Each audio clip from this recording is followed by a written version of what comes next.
So I'm going to talk about this new field that we've called Oculomics, using the eye as a window to the rest of the body. Before I do, you've heard a little bit about me already. I'm a consultant ophthalmologist at Moorfields. I'm a professor at the Institute of Ophthalmology at UCL. And I always like to say that the reason that I came to the UK is because of the really great support for clinical academics. And so I'm fortunate to be funded by UK Research and Innovation as one of their Future Leaders Fellows. And these are my financial disclosures. So we've known for more than 100 years that we could use the eye as a window to the rest of the body. The really exciting thing now, though, is that we can take a retinal photograph, a color fundus photograph, we might call it, which is essentially everything that we see when we look through the keyhole that is the pupil, the back wall of the eye, the wallpaper that lines the back of your eye. And the exciting thing now is that with artificial intelligence, particularly a type of AI called deep learning, you can now say, this is a woman. You can say she's 58 years old. You can say whether she smokes or not, whether she has diabetes. You can give a pretty good estimate of her body mass index, and you can also give a pretty good estimate of her blood pressure just from a retinal exam. And you may say, well, like, what's the point of that? There are more accurate ways of measuring blood pressure than inferring it from a retinal photograph. There are better ways to tell if it's a man or a woman than applying deep learning to a photo. But the reason why I got very excited about this when I first saw it, it was work done by Google, published in Nature Biomedical Engineering in 2018. And I wasn't involved with the work, but I read it and I was like, oh my God. I mean, I've been looking at retinal photos obsessively for about 20 years, and I can't begin to tell whether it's a man or a woman, and I still can't from looking at it. But yet, the algorithms seem to be able to do it with unerring accuracy. And so that suggests, at least to me, that, and to a lot of others, that there's a lot of biological information that's still within these high-dimensional images that we can begin to unpack if we can just look at them in the right way. And so really, I guess what I'm proposing in this talk is that through a combination of advanced retinal imaging like OCT, optical coherence tomography, which is done in UK Biobank, big data, and AI, that we've got this emerging field that we've called Oculomics. And in fact, the credit for coining the term should go to a guy called Alistair Denniston, whom some of you in the room will know. And we wrote about this in 2020. So it makes sense. The retinal microvasculature is the only microvascular circulation we can view directly. And then, of course, famously, the retina is often described as an approachable part of the brain. So the only part of the central nervous system that we can directly visualize. And with OCT, we can do it with micron level resolution in a test that just takes seconds and is done in your high street optometrist. So a lot of the initial work in this space really was related to the ocular component of the UK Biobank. And so great to see some people here today, Paul Foster and others, who are leading the Eyes and Vision Consortium, who were able to do automated analysis of the OCTs from UK Biobank, segment all the different layers, and then show even 7 years ago, associations between changes in some of the inner retinal layers and cognitive decline, which they published in JAMA Neurology. So one of the things that I like to say, though, in my opinion, the greatest value of these big data sets like UK Biobank is how we can use them in a synergistic way with other data sets like routinely collected NHS data.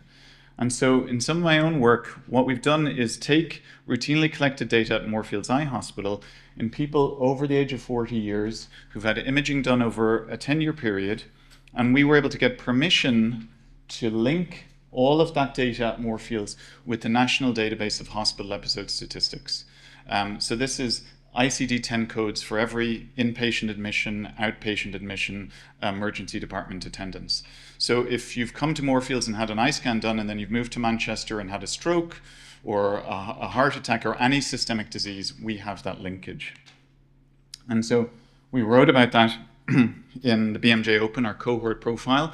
It took us 4 years to get the permissions to make that linkage, but we've recently amended that to expand it to other national linkages, such as mortality statistics from ONS, and to greatly expand the size of our data set. And so that has allowed us to start to do some interesting science. We've looked at retinal changes in the inner retina and the retinal vasculature in patients with schizophrenia. And then we've also looked at Parkinson's disease. And this is just the early stages of this research, but essentially we've been able to show changes in the ganglion cell layer, which is one of the inner retinal layers, and the inner nuclear layer, where a lot of the dopaminergic neurons in the retina are contained. And so subtle changes. And the key thing was that we found those changes in our study, which we call the ALSI study, but then we're able to replicate and externally validate those in UK Biobank.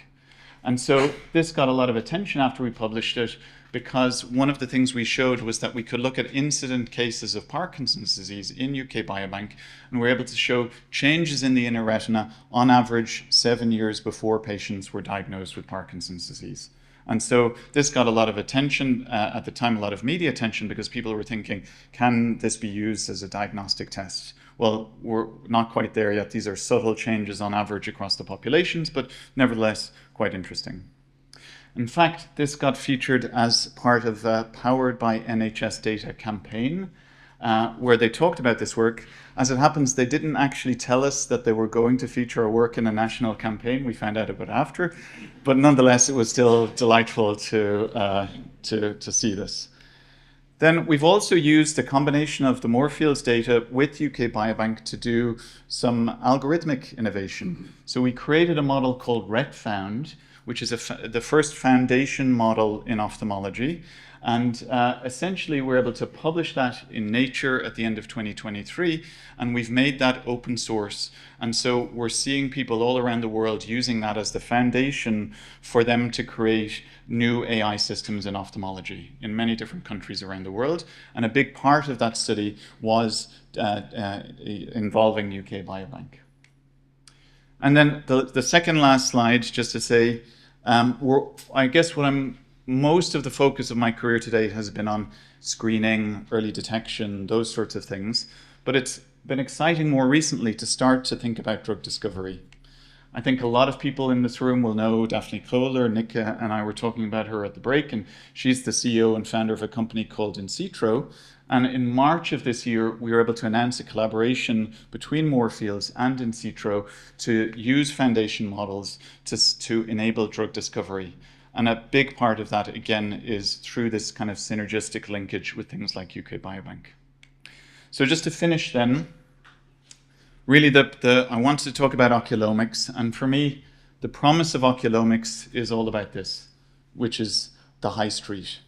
And the promise is, can we use it to begin to detect systemic disease in a community setting when you go to your local Specsavers or Vision Express or Boots or your independent optometrist? And the reason why I think that could be impactful is because of this. So about 10% of people between the ages of 40 and 60 will go for their NHS cardiovascular health check. And about 6 or 7 years ago, I got a text message on my phone saying, come in for your NHS health check.